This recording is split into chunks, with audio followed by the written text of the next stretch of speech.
Hai semua, salam sejahtera Malaysia. Selamat datang ke channel Fels Lifestyle.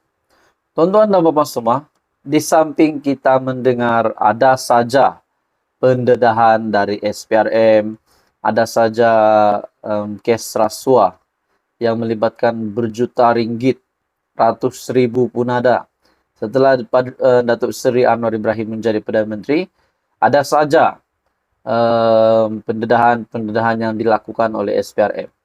Nah, yang kita digemparkan lagi berkaitan dengan RM 4.5 triliun, di mana Datuk Seri Anwar Ibrahim mengesahkan itu adalah terkait dengan rasuah dan ketirisan sepanjang 26 tahun kebelakangan ini.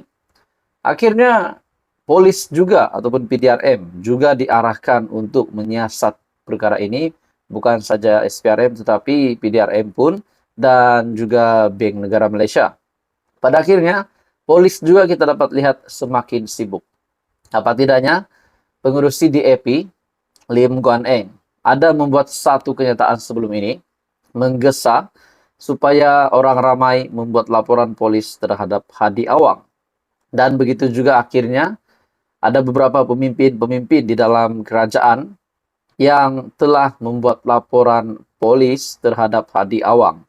Nah, saudara-saudara, akhirnya setelah polis pun dilihat sibuk bekerja, hari ini pula ada satu lagi tangkapan yang mengejutkan, di mana dalam satu artikel telah mengesahkan, dalam artikel ini mengesahkan 7 polis termasuk seorang pegawai ditahan, disyaki, terlibat judi ekor haram. Seorang pegawai dan 6 anggota polis, sebuah balai polis di kawasan Timur Laut, ditahan kerana disyaki terlibat dengan aktiviti judi ekor haram. Selain mereka, 5 orang awam turut ditahan kerana dipercayai terlibat dengan aktiviti berkenaan. Kesemua mereka ditahan dalam operasi yang dijalankan Jabatan Integriti dan Pematuhan Standard JIPS Bukit Aman pada semalam dan kemarin. Artikel ini diterbitkan pada 16 Mei. Difahamkan, ketika ditahan, kesemua mereka sedang bermain judi ekor haram dan polis turut merampas peralatan yang dipercayai digunakan untuk aktiviti tersebut. Antara barangan yang dirampas termasuklah telefon bimbit, wang tunai, komputer riba, mesin mengira wang kertas, buah mahjong, dadu dan sebagainya. Sementara itu, Ketua Polis Pulau Pinang Datuk Kau Kok Chin mengesahkan penahanan anggota dan pegawai polis berkenaan, namun enggan mengulas lanjut, memandangkan kes tersebut masih dalam siasatan. Saya sahkan, namun tidak dapat ulas lanjut kerana masih dalam siasatan polis. Katanya ketika ditemui di Ibu Pejabat Polis Kontingen IPK Pulau Pinang. Nah, saudara-saudara, akhirnya ini satu lagi tangkapan bagi saya, tangkapan yang menggemparkan ramai, mungkin mengejutkan, boleh dikatakan mungkin mengejutkan seluruh Malaysia juga. Walaupun ini bukan berkaitan dengan rasuah, tapi ini boleh dijadikan sebagai pengajaran kepada mana-mana pemimpin yang terlibat ataupun mana-mana penjawat awam yang mungkin mempunyai tugas yang sama. Jadi saudara-saudara, bagi saya ini satu tangkapan yang mengejutkan ramai. Jadi apa komen Anda tuan-tuan dan puan semua? Teruskan bersama di dalam channel ini untuk info yang seterusnya. Jangan lupa tekan butang like, share, dan subscribe. Info padu, info hangat disediakan di dalam channel ini. Hai semua, salam sejahtera Malaysia. Selamat datang ke channel Fels Lifestyle. Ada satu ulasan panas, ada satu isu yang sangat mengejutkan hari ini, di mana dalam satu artikel sebelum ini, kita dikejutkan dengan sebuah laporan bahwa terdapat pemimpin yang ditangkap berkait dengan rasuah RM 41 juta.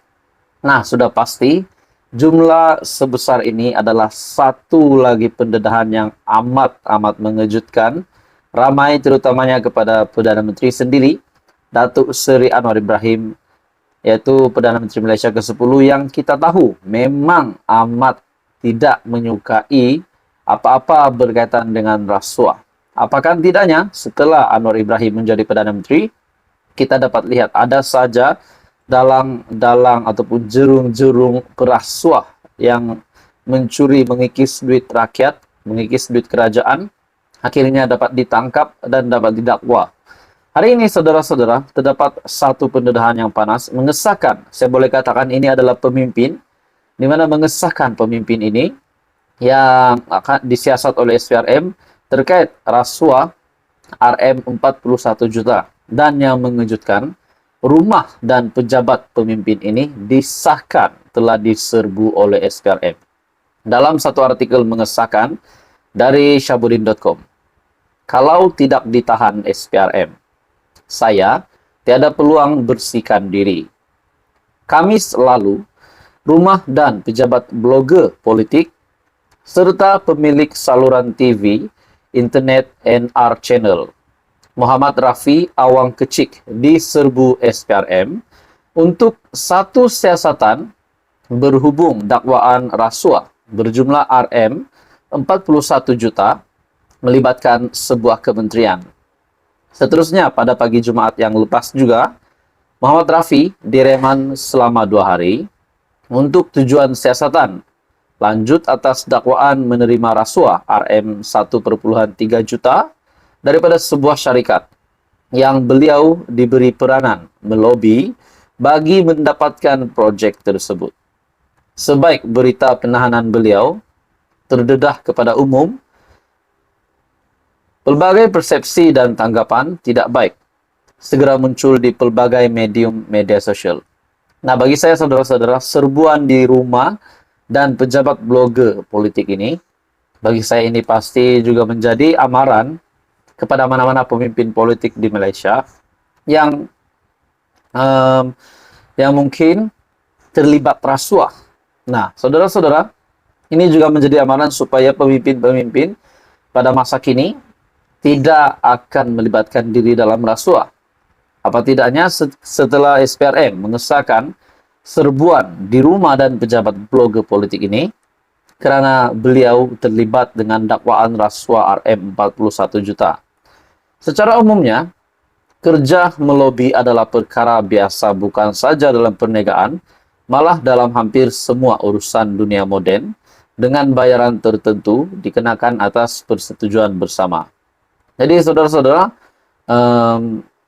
ini satu tangkapan bagi saya yang tangkapan yang mengejutkan, di mana pemimpin ini yang bernama Muhammad Rafi Awang Kecik diserbu SPRM, rumah dan pejabatnya, untuk satu siasatan berhubung dakwaan rasuah projek bernilai RM41 juta. Muhammad Rafi direman selama 2 hari untuk tujuan siasatan atas dakwaan menerima rasuah RM1,3 juta daripada sebuah syarikat yang beliau diberi peranan untuk melobi bagi mendapatkan projek tersebut. Bagi saya ini satu tangkapan yang mengejutkan. Jadi, saudara-saudara, apa komen Anda? Teruskan bersama di dalam channel ini untuk info yang seterusnya.